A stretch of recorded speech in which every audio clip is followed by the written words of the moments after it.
Hey everybody, and welcome into Clearing the Benches. Well, ever since rookie Matthew Rempe exploded on the scene a few weeks ago, everybody's got an opinion on fighting in hockey, and I am no different. So today, I'm going to give you my 2 cents on fighting in the NHL. But before we get to that, let's give a quick shout out to our awesome sponsors over at SunshineGirlsAZ.com. They've got great shirts, hockey sayings, funny sayings, hoodies, and they've got stuff for everybody, kids, guys, gals. And when you punch in CTB10 in the code, you will save 10% on your purchase. Alrighty, just a few short weeks ago, Matthew Rempe exploded on the scene, and it seems like it's all anyone's talking about these days. There's lots of people asking different questions. There's lots of people saying different things. Some people, are saying he's a goon, he doesn't belong in hockey, and then you get other people that love it. So today, I'm going to break down 4 topics, and we're going to go through all of them, and by the end, you can give me your comments down in the comments section. Always hit the subscribe button before we forget to tell you about that. And just let me know, what do you think about fighting in hockey these days? So before we get to any more stuff, let's get straight to the first question. Does it belong in the actual game? And as somebody who played ice hockey for 40 years, absolutely. You're running around at a high speed with a weapon in your hand. And a lot of times guys lose control. And, you can look back into history. There's an NHL coach right now, Luke Richardson. Go back and YouTube Luke Richardson and Dino Ciccarelli. Ciccarelli did not want to fight Luke Richardson back in the day, so instead he hit him over the head with his stick. So this is what happens when you take fighting out of hockey. In my opinion, you're leaving guys with an alternative of now I've got a weapon in my hand. They won't let me drop it to fight a guy. So what am I going to do when somebody pisses me off? I'm going to hit him with the stick. And you see it all over the league. You see it with guys who don't like to fight. You see it with guys, that people consider chippy or cheap shots. Guys who'll hit you in the back of the leg with the stick after the whistle and then they skate away like nothing happened. So I definitely think it belongs. And, when you go back throughout history in the NHL, especially you go back the 60s, the 70s, the 80s, the 90s, okay? If you had a superstar on your team, it was just how it worked back then. The other team targeted your superstar. And if you didn't have a guy out there to protect that superstar, what was the sense of having a superstar to begin with? So in my opinion, I think absolutely in the game itself, you need it. And it is a big time deterrent. Also, Mike Tyson always said everyone had a plan until he punched him in the face. I'm not just going to sit here and say, everything in hockey should be violent. But as somebody played, there's guys that hit you with the sticks all the time and then skate away. They run to the bench.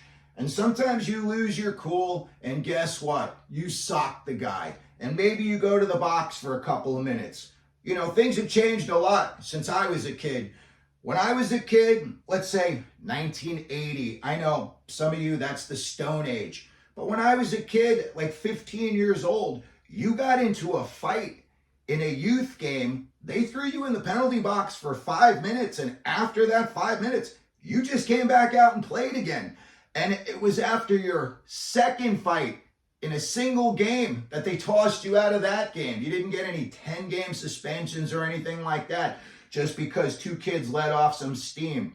I think it absolutely belongs. When you look at levels all throughout, there are going to be kids that can't keep up with other kids. And, maybe they think, hey, slowing this kid down, maybe, I'm going to cheap shot him a little bit. If you don't have somebody on your bench as a deterrent, you're probably going to lose that game. So, again, these are all just my personal opinions. I definitely think you got to keep fighting in the game itself.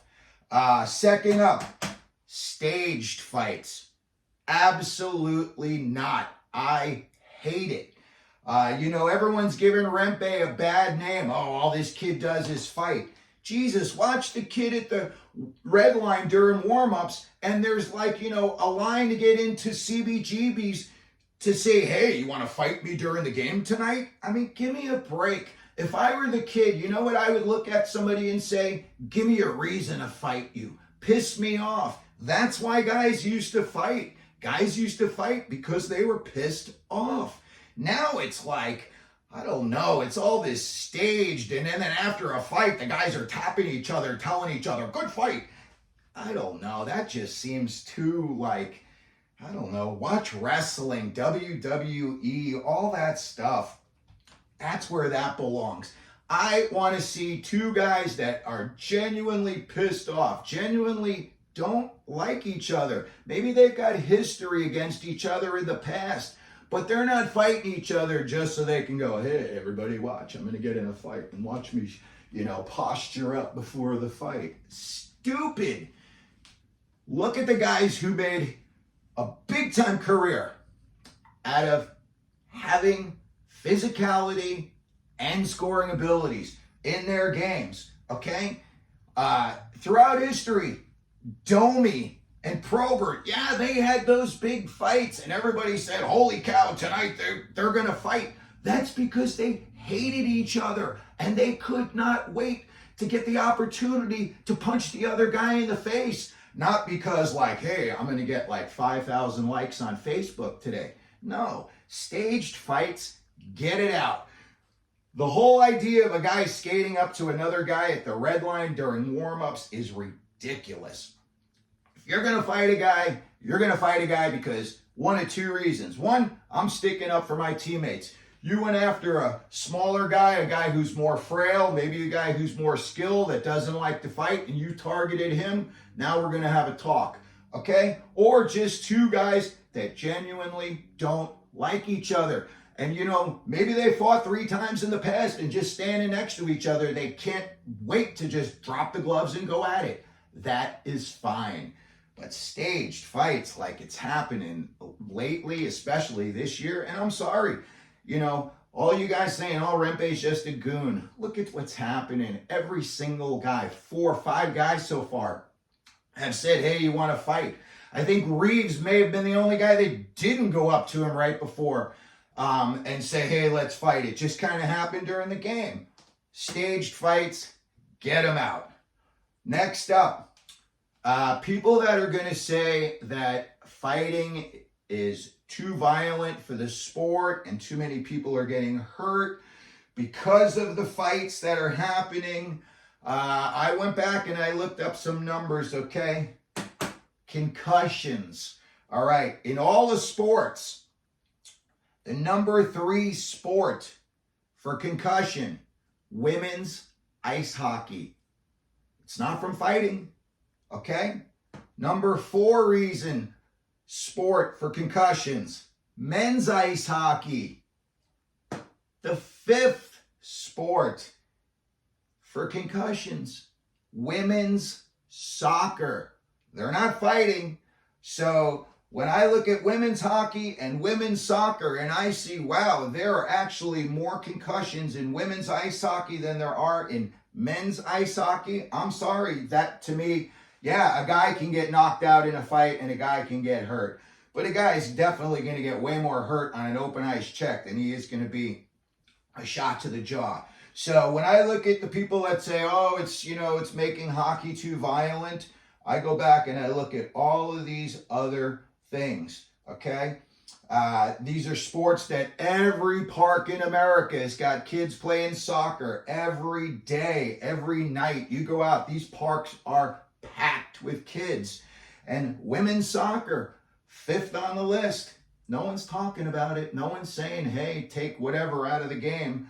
So as far as fighting, making hockey too violent, I don't buy it.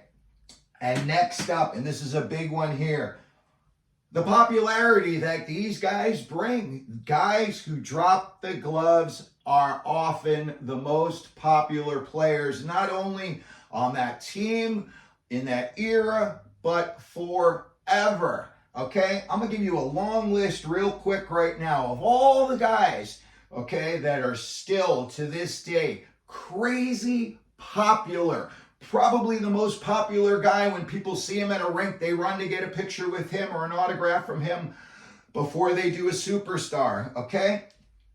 Ty Domi, 333 fights in his career, okay? Guy's pretty popular. You look around, he's always in, he's always on a podcast. He's always on a YouTube video. People are always looking to interview him.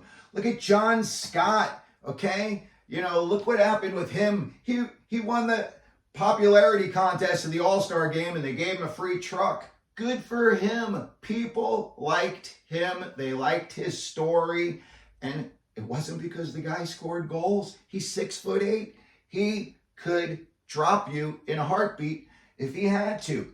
The Bruise Brothers, Probert and Kosar. My goodness, there was VHS tapes long before there was hockeyfights.com. Speaking of popularity, it has that for popular, and it has to do with hockey fights. You got a lot of viewers going to hockeyfights.com, but long before there was the internet, there was VHS fights, and there was one in particular that everybody had, and it was called the Bruise Brothers, and it was literally 2 hours of just Bob Probert and Joey Kosar taking on the league. And they won 99.9% of the fights they were in. But those VHS tapes, the Bruise Brothers, were extremely popular. Marty McSorley, Wayne Gretzky's bodyguard. You think Gretzky would have had, not that, McSorley gave him all points or anything like that, but he certainly gave him the space to go out and score all those points. Marty McSorley, if you ever went to an LA Kings game in the 90s when the Kings had Marty McSorley and Kenny Baumgartner, the Bomber, it was like going to a rock concert. It was going to be the most fun you were ever going to have. And you knew during the game at some point McSorley or the Bomber were going to take on the other team's tough guys, and it was going to be good. And if you never heard of Kenny Baumgartner, go back on YouTube and watch his videos. He was like one of the original mullet boys, and he was a lefty, and that boy could throw. And he's smart. I think he works for like a law firm now. Another guy, Wendell Clark, Toronto Maple Leafs captain. I think he might have been their captain in his first or second year. Wendell Clark, Toronto Maple Leafs, you can't mention the Maple Leafs, in my opinion, without Wendell Clark's name coming up at some point in the conversation. 54 fights in his first 2 years. Go to a Toronto Maple Leafs game today. The guy hasn't played in 25 years. You'll still see Wendell Clark jerseys everywhere. Go to a Ranger game. Nicky Fatiou. The guy's like 70-something years old right now, and people are still lined up to get a picture or an autograph with him when they see him at a Ranger game. And the guy wasn't a goal scorer. He was a guy, he protected his teammates. You want to see some good fights? A boxer, Nicky Fatiou. You look at the Islanders when they were winning all their Stanley Cups. Who do you think was giving them all the breathing room? Clark Gillies, Bobby Nystrom, Gord Lane. Not big goal scorers, but they were out there to let the other team know, you're not getting too close to Trottier or Bossy tonight. Dave Semenko, he was the original Wayne Gretzky bodyguard in Edmonton. And just to talk about the popularity, I went to McDavid Fest 24 at the Mullet this year. We saw about 1,000, 1,200 Connor McDavid jerseys. I literally saw 2 Wayne Gretzky jerseys, 1 Mark Messier jersey, and a Dave Semenko jersey. The guy hasn't played forever. He's passed on, and people are still wearing the guy's jersey because of popularity. Look at Biz Nasty. Nobody's more popular in the Coyotes Foundation than that guy. Everybody loves that guy. Look at him on TNT. They love him. He's a crack-up. What did he do? He fought. He's popular. That's what people like. Look at the Columbus Blue Jackets announcers. He's on the NHL Network. Jody Shelley. The guy fought Probert 4 times in his first 2 games in the NHL. Another NHL Network guy. Stu Grimson. He looks like a mild-mannered guy. Go back and look at the Stu Grimson incident. They couldn't get him off the ice for like 15 minutes one game. He lost his mind. Back in the day after a fight, they just kind of escorted you towards the penalty box. It's not like now where, they have the SWAT team wrestle you off the ice. No, back then they just pushed you off. And guess what? If you didn't feel like going off, you just turned around and went right back into the fight. Stu Grimson, to this day, very, very popular in the NHL. All the guy did was drop the gloves. Kevin Bieksa, all over Canadian hockey television. Another guy, very, very tough. Drop the gloves a lot. Okay? You look at a lot of these other guys, statistically speaking, 1996 Detroit Red Wings, 196 fighting majors. As of now, we're in the middle of March 2024. So far this year, the Carolina Hurricanes and the Colorado Avalanche, 2 teams that are doing well, 6 fighting majors each this year. 190 less than the Red Wings had in 96, and the Red Wings did pretty well in 96. So, other names that you see on here, Craig Berube, he had over 300 NHL fights. Went on to be a coach. Guy's popular. He's already on TNT. Kenny Danico, the MSG guy. Big time fights. Ty Domi. They fought everybody. They fought Lindros, anybody, Probert, any guy that came along. So as far as popularity goes, again, Mike Tyson's about to fight this guy, Jake Paul, in a football stadium. Okay? UFC 243, 57,000 people were there live. Listen, it's not a hockey game, but it's just straight violence. And it's what people watch. So when it, bleeds into our sport, it's not like it's bleeding in. It's been a part of it forever. And I see people and they get down on it. There's a lot of angles you can take. But again, I go back and I look at the popularity of all of these guys. Go to any game and you will see these guys' jerseys still. We saw Bob Probert jerseys at the Red Wings game, and then a couple of days before at the Blackhawks game. He played for both teams. People who were in the stands, both teams had Probert jerseys on. So when I hear people saying Matthew Rempe is a goon and, fighting doesn't belong in hockey, listen, that's your opinion, and, you're welcome to it for sure. And, if you feel really strongly about something I said, put it down in the comment section. We can have a great back and forth about it. But I definitely think, in my opinion, fighting's going to stay in hockey. And, again, there's people that can say they don't like it for whatever reasons, and everyone's entitled to their opinion. So if they don't want, my thing is, hey, when a fight breaks out in a hockey game, if you're so against it, turn a channel. So that's going to do it for our little rant for today. But if you could, please hit the subscribe button, like us. If you'd like, you can share this video. And as we always do here at Clearing the Benches, let them know you're out there.